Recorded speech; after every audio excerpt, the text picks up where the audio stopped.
Welcome back to another edition of All Politics of Local America's number one political hip hop radio talk show, broadcasted live every Friday right here from my home university, Rutgers University, the Newark campus, where my brother is, of course, the mayor in this great city, Raz J. Baraka. All right. Now, And of course, to my right, the voice you just heard before I gave him an introduction. when I said all right, is my brother Jonathan Austin, that's me. co-host.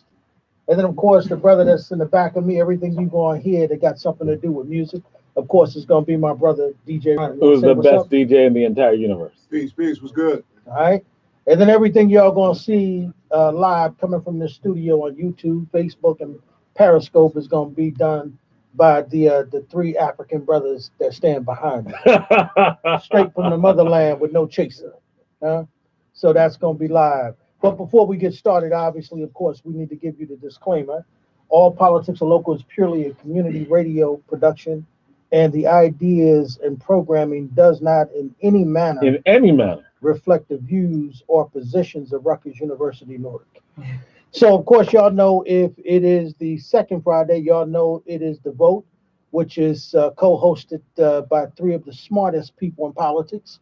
Of course, our brother Mitty, Baraka, of course, his first name is Amiri. We affectionately call him Mitty around here.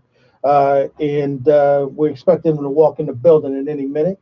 We're also waiting for Tamika Mallary to join the conversation, but he is one of the hosts and Tamika Mallary is the other. And then, of course, our beloved brother, Reverend Conrad Tillard, who is the other co-host of the show. So the show is theirs. It's called The Vote. And today, of course, we've got an exciting brother on the phone that's going to be, kicking it with us. Of course, he is Brother Derrick Johnson. He is the NAACP President and CEO. And so y'all know, what's happening in the Black community. Y'all know what's burning up, everything on social media right now. Y'all know that Byran Allen is about to head into a whirlwind with the Supreme Court next week. I believe it is Wednesday that he's going to be arguing before the Supreme Court. He's challenging, of course, Comcast and the Charter Corporation. And then, we're going to also have a conversation with what's going on with our brother. Of course, Rodney Reed is scheduled to be executed by those folks out in Texas, refusing to give brother another look in reference to what's going on. So, without further ado, I want to pass the show over to Conrad and of course welcome their guests in the building, our brother Derrick Johnson. Brother Conrad. Yes, well, it's certainly a pleasure to be on, as always. It is one of my favorite things to do of the month.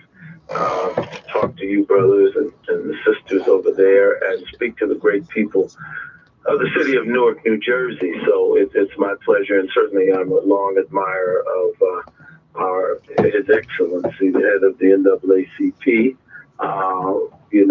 Brother Johnson, this is a great honor to be on with you. This Byran Allen story is one that I have been following on my own show in New York, and you've been following it because it's very important. One of the things that is significant about this story, and I see today where Congressman Bobby Rush, the long-term congressman out of Illinois, former Minister of Defense of the Black Panther Party for Self-Defense, who's been in Congress longer than just about anybody I can think of, besides John Conyers, who recently passed. But he's saying break Comcast up. It's enjoyed the largesse, and it has the cable industry in general, and the African American community support, and other minorities have supported it, and it's reached such a powerful level now that disregards the communities that help make it. And so Bobby Rush sent a letter last night to the CEO of Comcast and is basically demanding that they do something about this. Byran Allen alleges, and he's setting forth that Comcast has engage in a strategy rather than deal with authentically black-owned media, depriving African Americans of millions and almost billions of dollars of advertising revenue. It has made essentially straw donations to civil rights leaders and black organizations as a means of not actually giving us our fair share. And I'm just so happy that the NAACP and members of our congressional delegation are now saying, no, we've got to stand with Byran Allen, because this is about ownership. This is about our fair share and our participation in the economy, and not merely settling for crumbs that Comcast would offer to black organizations. So I think this is an important story. The fact of the matter is, Byran Allen is actually not the petitioner on this case, but it's actually Comcast that is, he has to go before the Supreme Court on this issue. I'm not an attorney, but it's very interesting. He's not going to punt. He's decided he's not going to settle out of court. He's not going to allow them to sort of goad or threaten him into that, settling out of court, bullying him into dropping his suit. So I think what's interesting is the NAACP, their position on this, because I think they've evolved on this issue. So, Brother Johnson, could you lay out the NAACP's involvement and history in this, and where you are right now? Great. Thank you for having me on the show, and it is a good opportunity for us to talk about this particular issue. Our position has not evolved. Our position has always been the same. It was one to protect the Civil Rights Act that was adopted in 1866. It is a bedrock piece of legislation that allow groups like the NAACP and perhaps even individuals like you to bring forth legal challenges when discrimination prevented individuals from being able to negotiate a fair contract.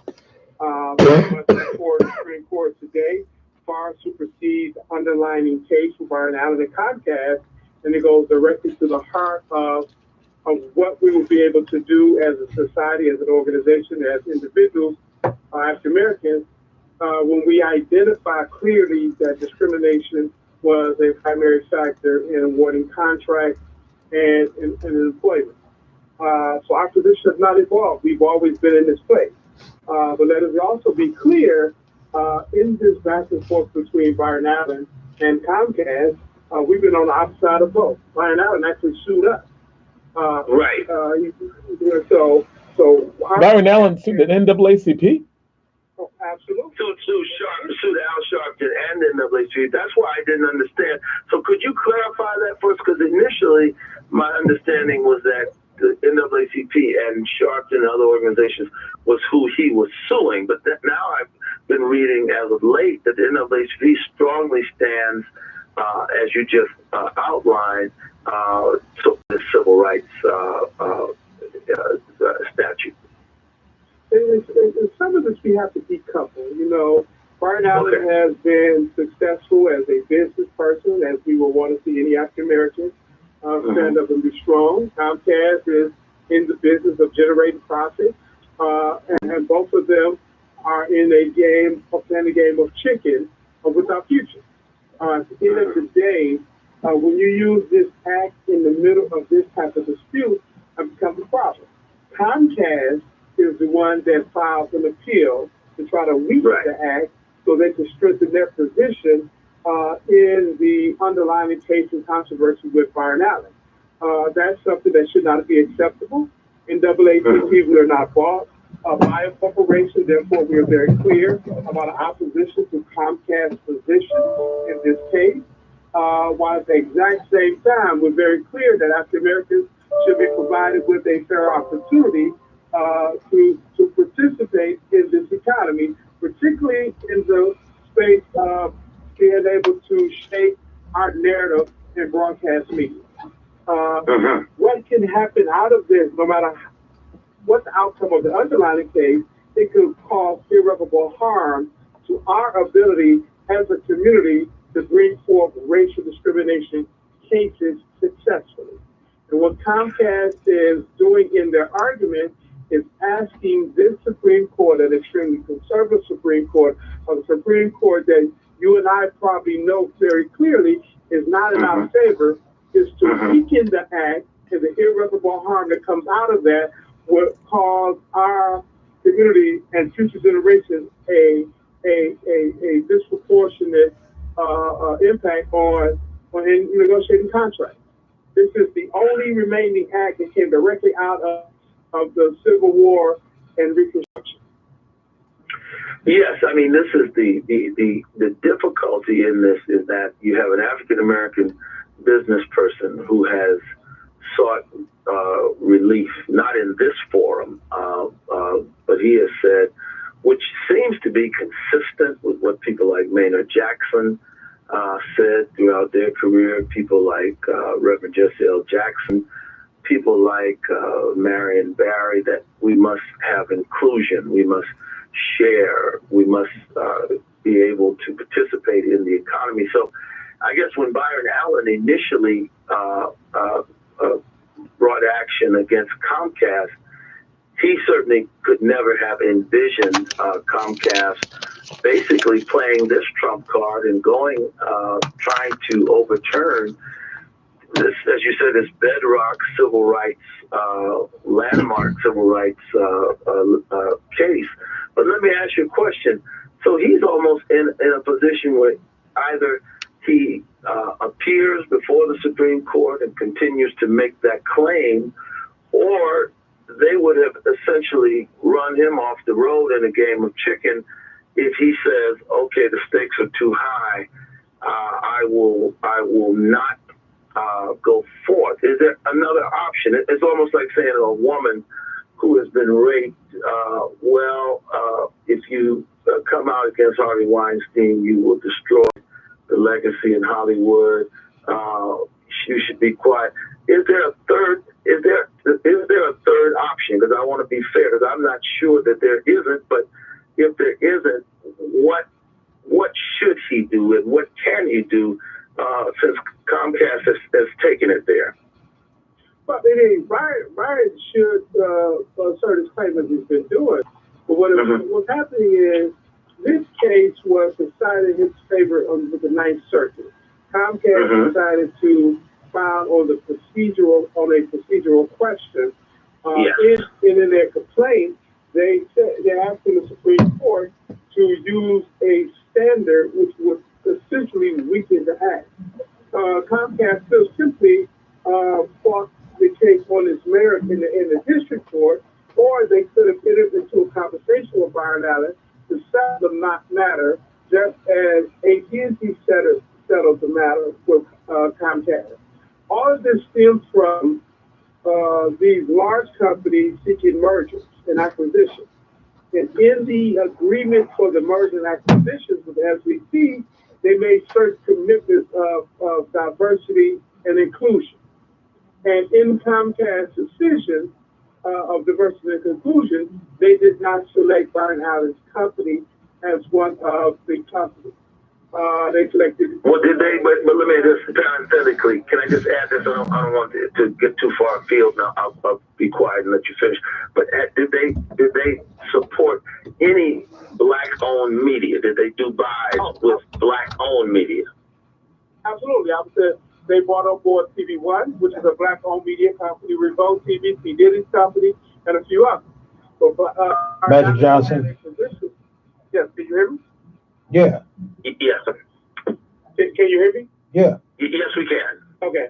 Yes, they did. I mean, TV One, black-owned media company, Kathy Hughes, African Lincoln, Revolt TV, black-owned media. So apparently it wasn't as simple as black-owned media, and there are a lot of details in there. Byran Allen asserted that he should have also been considered as a black-owned media company. I can't go through the merits of the case, but that's what's there. Outside of the merits of the case, outside of the underlying case, what Comcast has done is brought a bazooka to a fist fight. Yeah, and that bazooka, it goes beyond that. This case, it is irreparable harm that will cause to the African American community if this goes before the Supreme Court, then the Supreme Court have an opportunity to decide on this case. To strike this, yes. Well, so it's really a matter of Comcast again. And what's interesting is that they tout all of their support of African American media, African American films, et cetera. I know they have relationships with civil rights organizations and others, but their actions now almost make it impossible for anyone black to have a positive relationship with them at this point, because they are fundamentally challenging one of the earliest and the most base protections that we have as a people. So are people, I know that people like Killer Mike and, as I said, members of the CBC and NAACP are rallying. Are other people, where's Reverend Al Sharpton on this question? What are others saying about this, as you say, bringing a bazooka to basically a street fight and jeopardizing all of Black Americans in their unwillingness to work out something with one Black businessman? But, where I won't and cannot speak to where other individuals are with this case, organizations, we stand firmly in support of the act, despite the underlying case. And for Comcast to say, well, look at us, we've been a good partner because we do 1, 2, 3, that's just like a slave master saying, well, I know you don't like slavery, but at least we give them full employment and shelter. And so that should not be an argument that's neither entertained or accepted. The ability of African community to negotiate to their contract, their labor, their employment, and to do so without being retaliated against based on discrimination is a fundamental right that we pursue and we assert protection over. It comes out of the end of the Civil War, out of Reconstruction, because Africans who became American could not negotiate for their labor. And one of the acts that was adopted into this act, Section 1981, so that they could negotiate a fair deal for their labor and not be subjected to being isolated outside of circumstances or being not qualified based on factors that's not related to one's skill. That's what's that issue here. We got to be focused on that issue. Do you mind if I ask one more question, because I want our listeners to understand this now? Brother John, can you tell us, in other words, you've characterized and described this sort of nuclear reaction of Comcast to try to reverse or overturn the victory that Byran Allen won in the Ninth Circuit. But what are they? What are they setting forth? What are they? What is their argument? And what are they trying to say would justify the overturning of this important Civil War era legislation? Could you please explain what they're setting forth as a defense, please? Well, I can put forth the argument that's in their pleadings, not what their thinking is, right? They're to ask to the Supreme Court to create a standard when they look at this act, what's called but for. But for race, this person should have been provided this contract. It's a very high standard. That's almost saying that you or I would have to go to the company's mental intent to determine if the but-for standard is met. That is a very difficult standard to meet. And we're saying that's not acceptable.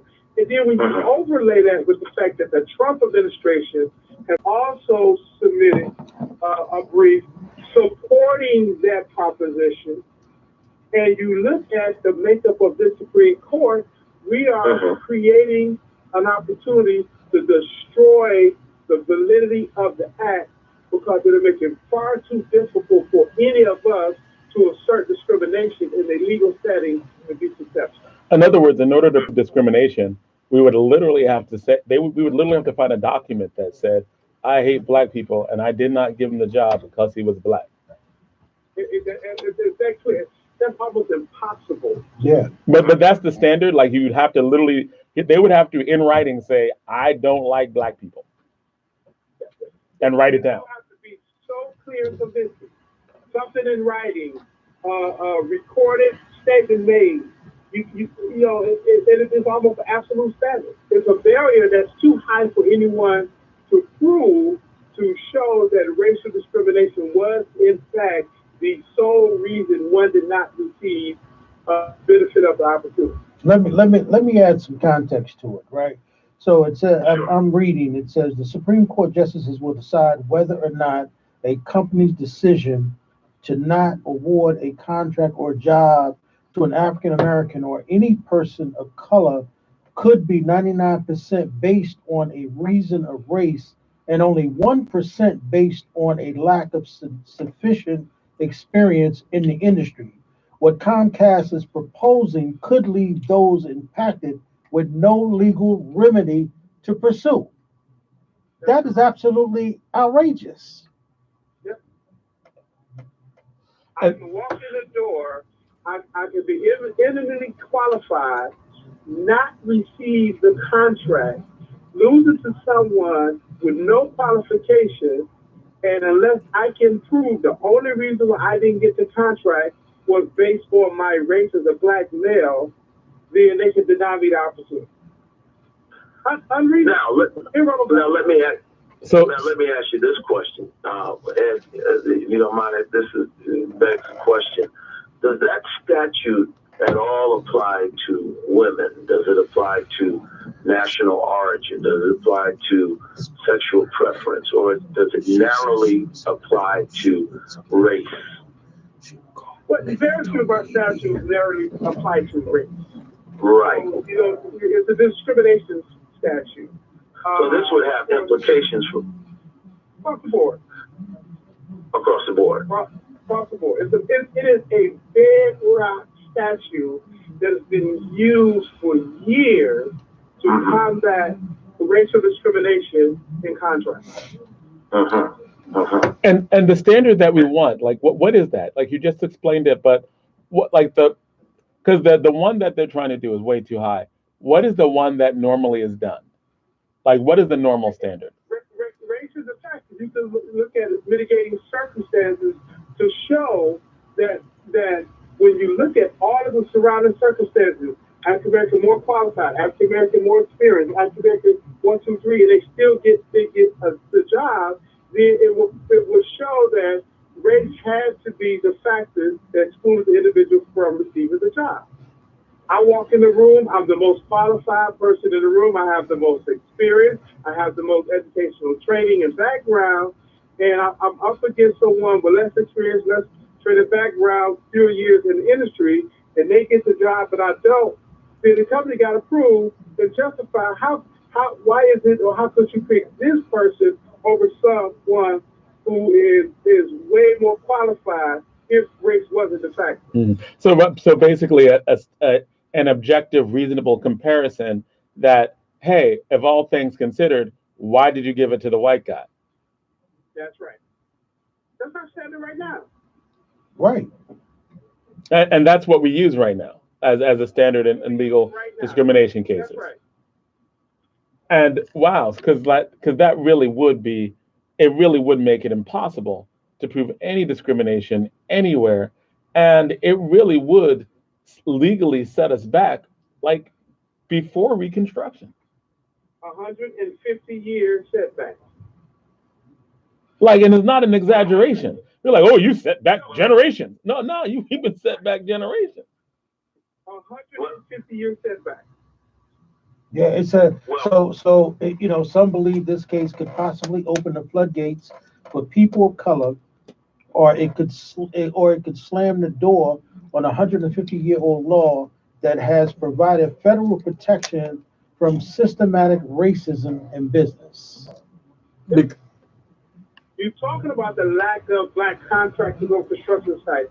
You talk about the lack of African Americans being provided opportunities in the workplace. You talk about the lack of African Americans in medical schools or African Americans in any line of business or employment. This case can completely demolish the hope and dreams of future generations.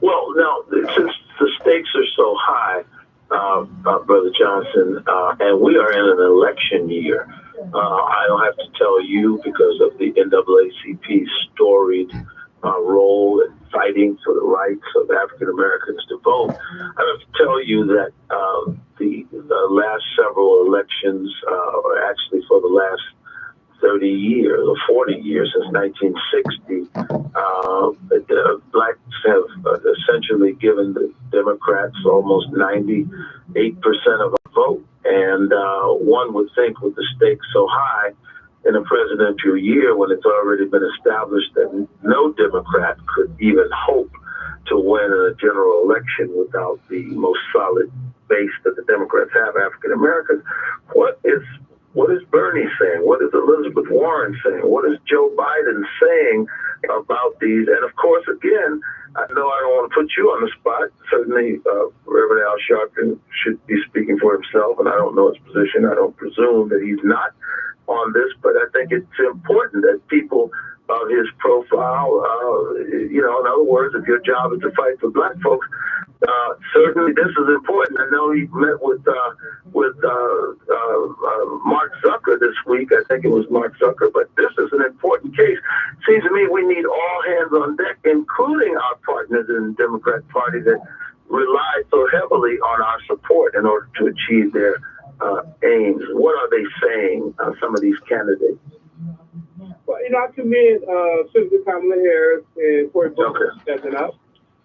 They filed an amicus, but they also understand that filing an amicus brief in this case is not the solution. They also understand that only highlights the problem. The sign onto the amicus brief for the case is conceding that it has to go before the Supreme Court.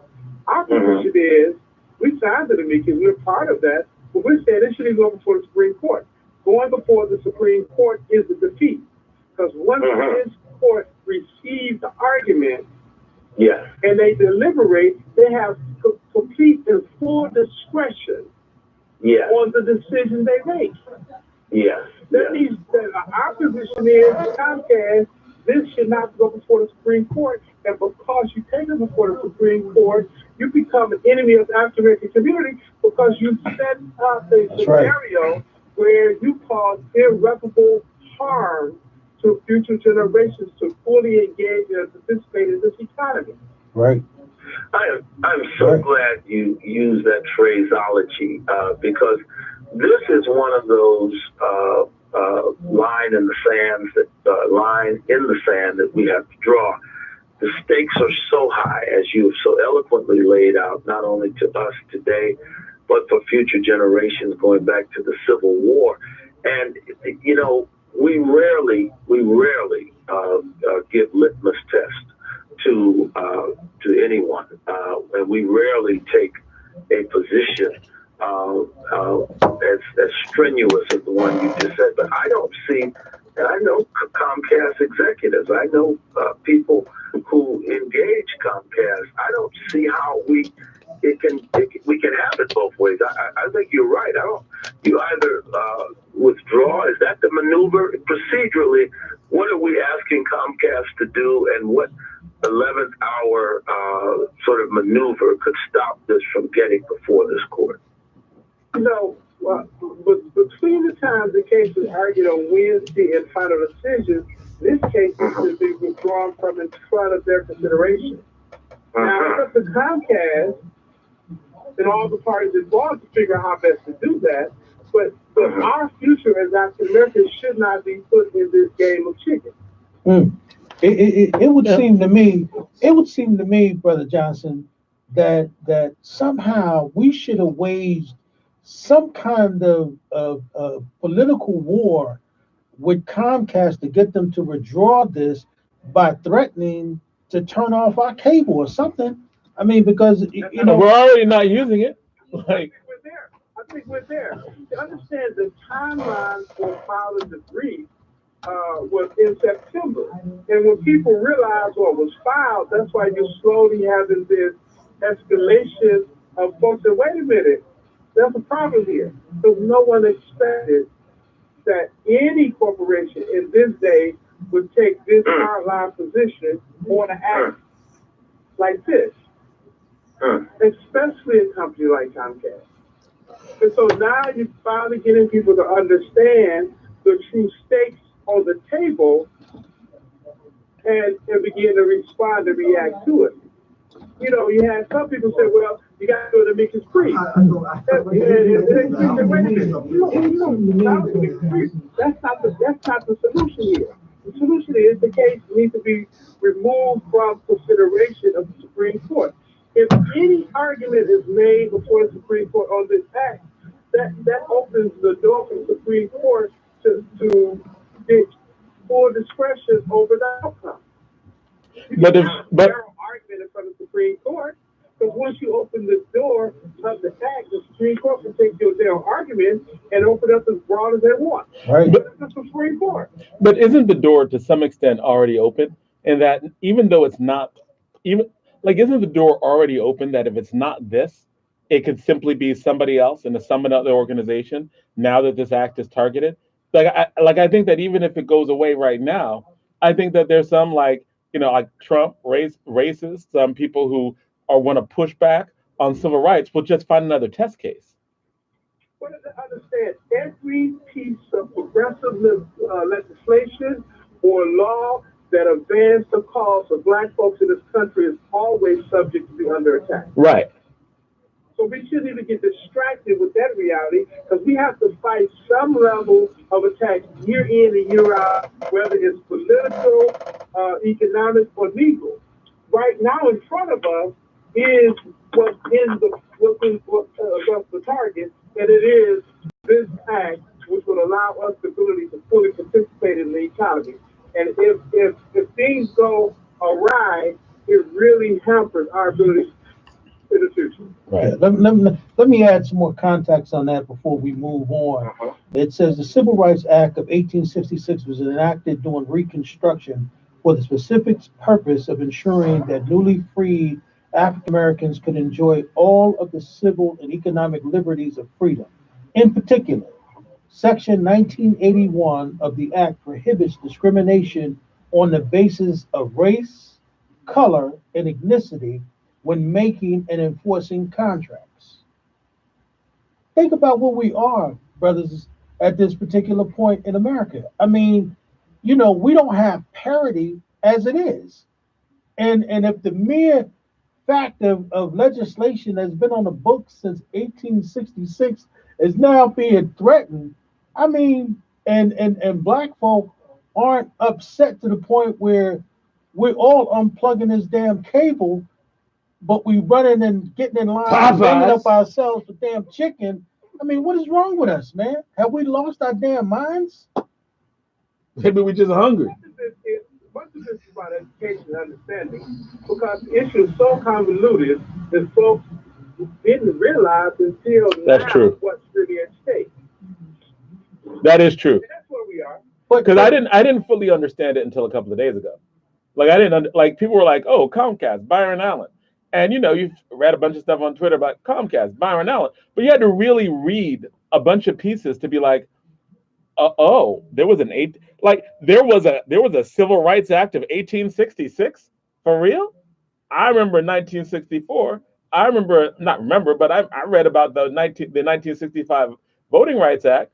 But they've been making civil rights acts since 1866, and we still getting shot. Yes. I was like, no. So I didn't. A lot of people probably just did not know, like, what this is even based on. But Brother Johnson, what I'm trying to understand, how come we aren't calling on you as one of the premier leaders of one of the premier organizations to blow the trumpet? You know what I mean? Why aren't Black organizations calling you like crazy, saying, Brother Johnson, we need to, figure out how do we blow this trumpet? I mean, yes, you guys, joining the case and writing an amicus brief, and I mean, that's great. But just like my brother John just said, I just came to this 3 days ago, you know how black folk are. If we don't see it or hear it online or like on this show or people talking about it, it's like it don't even exist, man. It becomes scenarios that late September gets filed, then people start realizing what's going on. We take a position on it. Once we see it, then you have this whole muddy area of lobbyists and paid folks like Comcast. Oh, the NAACP is out here supporting Byran Allen. Oh, the NAACP, they got this wrong. Oh, we need to sit down and figure out how to explain this is not what we're doing, this is what we're doing. And folks are getting to listen to that. And then finally, we start breaking through. Like, no, this is what it is. Here, read it for yourself. And then you get this aha moment. So we're at that aha moment now. Yeah. Movements don't start overnight. Information don't spread, overnight. Oftentimes, when you have a convoluted issue like this, that's hard to understand for some, it takes some time to marinate, and then people say this is wrong. And I think we're there now. And I hope we're not there too late. But we're there now, and we need to continue to beat this drum. Yes, yes. Because I think that, listen, I know here with this show, they rebroadcast it on campus, and I'm going to definitely recommend that they put this in rotation, not only, on both of these campuses, but we send this out to, all of the black colleges around the country. Because I'm saying, man, listen, Comcast has got Brother Johnson, I think that they've got to be clear, right? That black folk, we understand what is at stake. We already are trying to fight for parity when it comes to just getting a fair shot at a regular damn job. Now we can't even create businesses and go and present contracts, and we may not even get a fair shot there. I mean, then why are we even telling our children, to go or families even to spend thousands of dollars to get, all of these second and third degrees for what reason? Right. And this is the legal tools in our arsenal to address the question of parity and opportunity that you speak of. This is the tool. Without this tool, we can scream to the top of our lungs about the lack of opportunity, parity, and fairness of any process, and not have the ability to address it in a legal format. None. Because if you can't do the comparisons, that means that they could get rid of you for any reason whatsoever, not have to ever provide any type of, or not hire you for any reason whatsoever, not have to provide any explanation. You would have to prove that they wrote down, by finding something they wrote, said in your specific case that we did not hire this particular Negro because he was a Negro. Yeah. You got it. Yeah. Well, listen, man. And so Comcast, so Comcast is so incredibly like racist in even them proposing this. Like, this is the most like saltine Ritz. I'm trying to name other brands. Like this is so like what it's Casper White. It's like it is the most racist thing that a corporation would willingly be like, yes, we have black customers, and I mean, does Comcast own a Popeyes? How do they think they can get away with this? And Brother Johnson, am I correct? I heard that because they have 30 minutes to argue the case. I've also heard that Donald Trump's the Justice Department have 10 minutes to argue this as well. Is that Attorney General? Yeah. Okay. Right. The Solicitor General, in most cases that before the Supreme Court, have an opportunity to argue a position. And of course, the Trump administration would take a position to undermine this act. And they will have that opportunity to argue for the Supreme Court. That's not unusual. So Comcast, the Trump administration? Of the Trump administration, the fact that racial hatred and racism and intolerance have been germinating out of the White House since he stepped foot into it, we know what that position is going to be. Wow. We know what the outcome of the argument is. And when you look at the makeup of this Supreme Court with the recent appointments, we lack the ability to depend on the majority of the court and state process. Wow. Well, listen, man, all I can say is, all you brothers and sisters that are watching us in all the social media, listening to us on this stream, I'm telling y'all, man, we better, y'all run around talking about y'all woke. Y'all better just wake the hell up. You know what I mean? And pay attention because what's at stake is like all of us, who got tens of thousands of dollars worth of goddamn debt. Y'all ain't gonna be able to walk into, when y'all graduate here from law school and grad school and walk in and think that, just because y'all got all the credentials, y'all gonna be able to walk in there and get hired. Ain't gonna happen. Which is what this whole case is about, because your credentials no longer matter. Yeah, it's about race.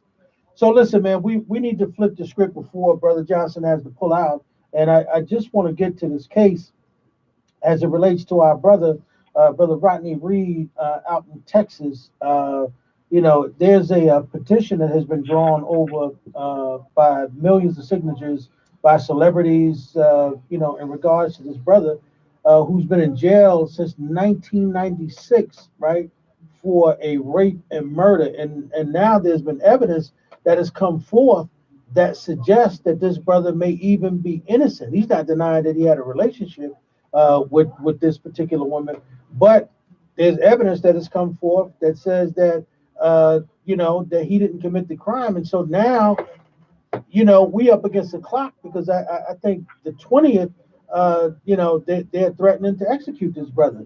And Brother Johnson, is the NAACP saying or moving forward in any way to help this out? We are a part of the coalition, the push petition drive called House of This. One of the reasons why it's becoming a national conversation is because of our Texas State Conference President, Gary Bledsoe, who is one of the lawyers who looked at this case. Our youth conservation, they have been organizing on campuses in Texas. And it's a trap. It's the very reason why we should not have a death penalty in this country. I took a law school in Houston, Texas. Houston, Texas is the capital of the world, particularly of the United States, in terms of individuals serving on death row. In one county in Texas, Harris County, where Houston is located, it was the second largest offender and put people on death row. And it is outrageous. The level of scrutiny and evidence that's necessary to ensure you have someone rightfully serving death row has never been something that we have really focused on as a nation, because in many scenarios, people who end up on death row are considered individuals who live far away, African Americans, Latino, and poor white. And so this case is like many cases that need to be re-examined before anyone's life is taken by this nation, by a state, for crimes that they didn't commit, and even if they did commit, is that the most humane way to approach punishment? And I suggest to you it isn't. Now, have we heard anything from Governor Abbott in regards to this matter at all? Not that I'm aware of, but typically in these type of scenarios, we find ourselves in the night hour before a decision is made. And unfortunately, we may be headed to that same reality in this case. Wow. Wow. I mean, just, listen, man, it just seemed to me, Brother Johnson, I don't know to you, I'm just saying us as brothers, right? Because it doesn't matter how high we rise in this society. It just seemed like if we're in the wrong place at the wrong time, there, but for the grace of God, what's going on with this brother, go you and me. Absolutely. I was born and raised in Detroit.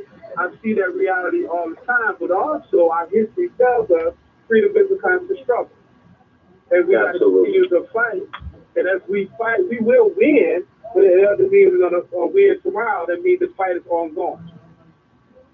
Absolutely. I think that's why the great Reverend Jesse L. Jackson reminds us when we fight, we win, and that's why I will always be indebted to the NAACP since its founding, fighting against lynching.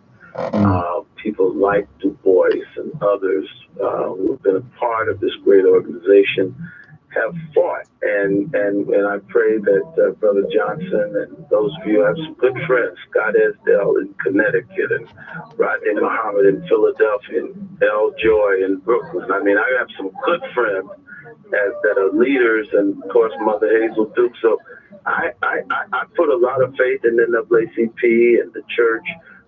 We take our marching orders, particularly on these legal matters, from the NAACP. That's right. And NAACP Legal Defense Fund. So, Right. you know, we are here to back you up and provide the troops, but we simply need to know exactly which way to go, what you need from us, that we might be telling our congregations and our listeners and folks. It seems as though, as has already been stated, we need an all hands on deck approach to this down in Texas, as well as this upcoming Supreme Court showdown. For the opportunity, we will probably have a telephone hall meeting on this issue on Tuesday, the night before the Supreme Court hearing. So I will make sure my staff can get over to you so you can share with your network as we continue to amplify the issue that's before us as it relates to this case that Comcast has brought. And we got to get this out of the court system. Yes. Well, thank you so much. Now, you did say you came from Detroit. Am I to understand that you came out of that great NAACP chapter headed by the Reverend Wendell Anthony? You know, Wendell and I were good friends. I was born and raised there. I live in the I grew up in the hood, so I didn't know about the NAACP. I just knew about Okay. Like Chauffeur Lamont, but we ended up in Mississippi, and I'm glad I did. Well, now you're really talking to me, because all four of my grandparents are from Mississippi, so I consider myself a Mississippian. Okay. Get out of here, Conrad. Mississippian. I tell my children, you born and raised in New York, but you have Mississippi in your blood. It's pulsing through your veins. Well, hey, Brother Johnson, two things. One is, first, I want to thank you for coming on the vote on behalf of Brother Conrad and Mitty Baraka and Tamika Mallary. So I want to thank you on their behalf.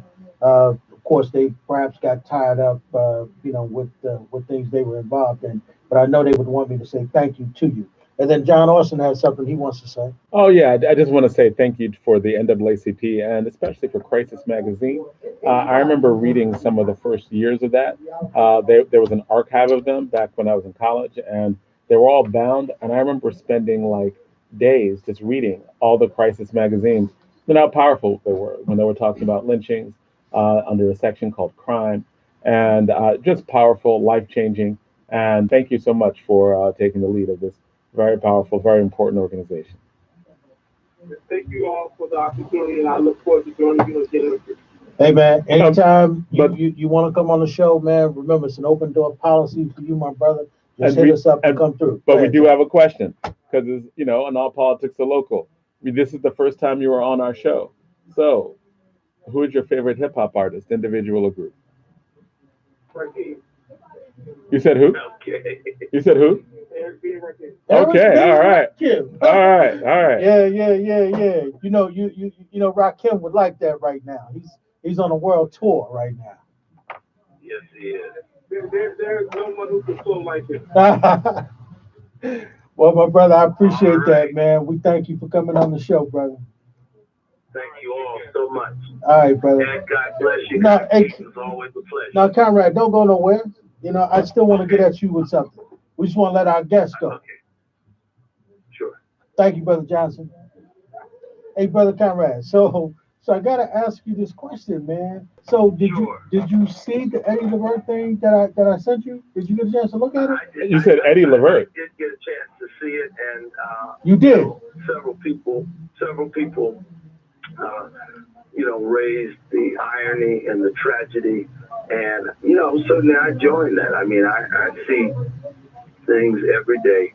And we've talked about this before as we move to this celebrity culture, as we move toward more and more African Americans instead of being a church and religious-based and community-based community, but rather a community that largely draws its inspiration, information from entertainment culture. It further sets us back. I mean, what happened? We're not supposed to say today anything about black women who eschew and don't want to wear their natural hair for wearing pink, purple, gray, synthetic wigs. We're not supposed to say anything about young black men killing each other and using all manner of disrespectful language about their sisters and our parents, the abuse of elders. So I joined Eddie LeVert. I mean, what happened? What did he say? He was talking about the black folks with that chicken, man. He was saying that he felt extremely embarrassed in regards to that. He was getting an award from Black Enterprise. Okay. And in the midst of doing that, he just he said, I got to comment on this Popeye chicken thing. He said it wouldn't be so bad if black folk were the owners of Popeye, and then we were running in there supporting each other like that. He said, but we don't even own it. We don't even own that franchise. And he said that, you got people pulling out guns on people to get a sandwich, right? Because the give me a chicken of your life. Right. Wow. And then, like I was telling Brother Conrad before we started the show, I mean, in New York, there were two sisters, who was going through a drive-thru. And brother, she tore up her brand new Mercedes for a damn chicken sandwich, brother. And everybody, Brother Conrad, everybody who saw it, they just absolutely could not believe it, brother. But there was let me tell you something before I go. I've got to go. But there's a man in the Bible that sold out his birthright for a mess of porridge. And I guess sold out a birthright for some fried chicken. Destroyed her Mercedes-Benz over a chicken sandwich. We gotta keep praying, okay? All right, brother. Yes, sir. All right, brother Conrad. See you next month, brother. See you next month. See you, man. All right, brother. All right. Peace. But I mean, come on. And like, in all fairness, like those are two people out of millions of black folk. Yeah. I mean, when are we gonna stop being like taking the most ignorant black people and being like, wow, the race. Yeah. I mean, it's not really the race. It's just like two ignorant people. I mean, like, or yeah, man, that's terrible. A man got killed over a chicken sandwich. Terrible. She wrecked her car over a chicken sandwich. But that is not even close to being like even a significant percentage of black people. But we put it on the air, and we right. It made the New York Times. You know that made the New York Times. You saw that in the New York. The New York Times is like, I was gonna say N-word on the air, yeah. But kills others for chicken sandwich. I was like, why is that in the New York Times? Jonathan, why is that a New York Times article? Jonathan, I have never seen nothing like that, brother. I was like, I sat there first off. I was like, wait a minute, is this really happening? And the sister was like, and I'm saying for a chicken sandwich. But I'm just saying that there are a lot. I wouldn't eat the chicken, but Jonathan, I would not eat the chicken sandwich just on GP, bro. I just wouldn't eat it. I'm just saying, there's only two. I think that I think black people are just reshaming each other. Oh, I'm definitely. Now you're protesting the chicken. Let's cancel the chicken. I'm not rocking with anything that the masses. Oh my God. They fighting over it like that. I mean, killing each other. It's got to be something. You really need to think about what's in it. Yeah. You know what I'm saying? There's a movie called The Trap. Right. With T.I. and Mike Epps. It's a comedy. And they're running the chicken shack, Right. And they put Mike Epps was a weed dealer. Okay. So he was selling weed, and somehow the weed got into the chicken. People started selling like crazy, and they were making crazy money. Lines were around the block. That's right. And it was because there was weed in the chicken. Now, ain't no weed gonna do this. It could be something else. I know some people, they suggested maybe it But could be again- crack or something that they put in the butter. Or something. But again, man. but I mean, for no, people I mean, to go but that again, crazy, when you're talking about two people going that crazy. nah, One it's not- person it's kills not just somebody, two one people, person- because all over the remember- country. because But I remember- mean, they're not mass Oh deaths my over God. chicken. Nah, but It's not like there was 30 mass people died trauma. over Popeye's chicken John, today. John. This is just the recent. That's just two of the recent. You got to Okay. remember this thing started a while ago. Remember the first grade. That's right. People were This getting is the beat up. second when they ran out of Yeah. chicken. Oh, Yeah, true. when they Right. ran out, it was getting That's crazy. right. Then what people put hands on, yeah, There's something in it. hands on for some chicken. You gotta be John sensitive. Austin, But maybe it's just, maybe it's not the chicken. Maybe it's Down the line, I like, bet you, down the line, something's Yeah. gonna come out about that chicken. but people went crazy before they tasted it though. So you know what I'm saying? They didn't eat it yet. They went crazy. John Austin, are you So- defending chicken sandwiches? John Austin, are you? I'm just I mean, you saying- look like the kind of guy I'm that just might saying- like a lot of chicken I'm sandwiches. just saying. But Shine your did head. you? Man, Chris Randall's like snap. 3 feet talking trash. Yes, and you have And to his be. feet can't even touch the ground. You are killing me out here. And you ain't. You are defending chicken. Next one, do you do a tab that? You want some water? How Wow. bad is it, Austin? Last time I remember, I took you out, and what'd you eat? Chicken. You didn't take me We to did get a no fried chicken sandwich. sandwich. And where was it? Chick-fil-A. Because you love Chick-fil-A. Chick-fil-A is segregated. Right. Ain't no black people dying over no Chick-fil-A sandwich. Come on, black people don't even. They can't afford the Chick-fil-A sandwich. Nah, so And we know the conservative right is not putting no weed in their chicken. yeah. And you can't even get it on Sunday. So I'm just saying, like, Are you I think- defending? I I, think- need you on record. I'm defending Oh, black people Oh my in general God. because Oh, most of us are not oh. going crazy over chicken. I think we're blowing it up. Oh, I think when the New York Times carries a chicken, when the New York Times is like death over chicken, I'm like, New York Times is covering this? listen, man. And like Listen, man. Well, I like mean, and now but the you- news, but you know the people media- are dying all over the that's world, just and the they're like, media trying to easier, put but it that's what out. I'm saying, right? Like, No, see, people are blowing this up. Leave it to you and leave it to you. People are blowing this up. And you think it should be the front page everywhere? Black people killing each other. No, with the chicken. black people should not be killing each other over chicken. Right, there was one black person who killed one. That's too black- many. Right, but I mean, we get killed over less. Come on, man, we get killed over a lot. We'll get killed over nothing worse than chicken sandwiches. I'm defending that's the most horrible thing a black man. Stepping on people's sneakers. No, yeah. that's not as bad as Yeah, that was Right, going right, on back when I was right, like 16. right. People were Yeah, getting murdered. right, They step on my right, face. right. I He shoot. get- that's being bad, murdered for a but group there's no code. history. Right, There's no right. 1920s caricatures of Negroes with sneakers. Oh, This please. is the worst kind of propaganda. You know what? Just be quiet. Somebody got You killed went over to Yale. watermelon at You went some to point. yes, and we should not be like, hey, we should not And it'd be like, I'd be 50 years like, from now, and killing it should be in the watermelon. New York Times. It should not be in the New York Times. If I die over a chicken sandwich, y'all better not even y'all better not tell nobody. Don't come to the funeral, nothing. I die over a chicken sandwich. Oh my God, that's the worst. All right, so, if you say if Chris Randall stepped on somebody's shoes, he got shot. Y'all can explain that away. You can't explain me shooting nobody over no chicken sandwich. And Ed Riley can't put together no legal document that can help me if I die over a chicken sandwich. If I get shot over some tennis shoes, we'll be like, see, black people have been propagandized and capitalism, and there's lots of intelligent things to say. Chicken sandwich is not one. There's not one good intelligent reason to die over no chicken sandwich, Austin.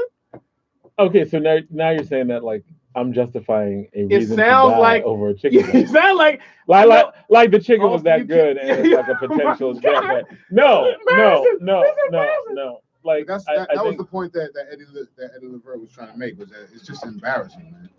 It's really embarrassing to have people fighting and killing over chicken sandwiches. well, first of all, That's embarrassing you because of what you meant. To your point, Yeah. you know the history of Well, you know what happened? black people and Well, chicken. you know what happened first? They went to go see the Harriet movie. Then they went to kill each other with the chicken. See, that's what it was. Was no white saviors at the chicken place. That's what it was. what? There's a white savior in a Harriet Tubman movie. Yes. No. Oh, I heard excuse me. there The was. white slaver is a savior because he kills a black man. Let's take a break, and Yeah. then we'll come back. Well, Change the well, segment. because These are actually we have someone calling in. Where's DJ Rhino at? So yeah, DJ Rhino, take this array and we will play be that. back. Make sure you play We'll that be back. Nas fried chicken sandwich so we can save Jonathan Austin from his shiftless and shufflingness. And Chris Randall. You know, All right, you you breaking ready, my Mr. heart. Randall? Yeah. All right, you listening to America's number Breaking my heart, number one political hip hop radio talk show, broadcasted right here from Rutgers University North Campus. First off, Chris before we Randall thinks leave, the we New York definitely Times want should to cover thank chicken sandwich. Derrick Johnson, the brother who's the president and CEO in charge of the NAACP, and of course we thank him for coming on the vote. So we're ready to take a break. We're going to flip the script. We're going to come back and we're going to talk about a whole host of things. Chicken being one of them, Harriet being another. And we have a guest calling in. We're going to spend some minutes with her. We'll announce that when we get back. That's right. So we'll be right back. This is America's number one political hip hop radio talk show. All politics are local.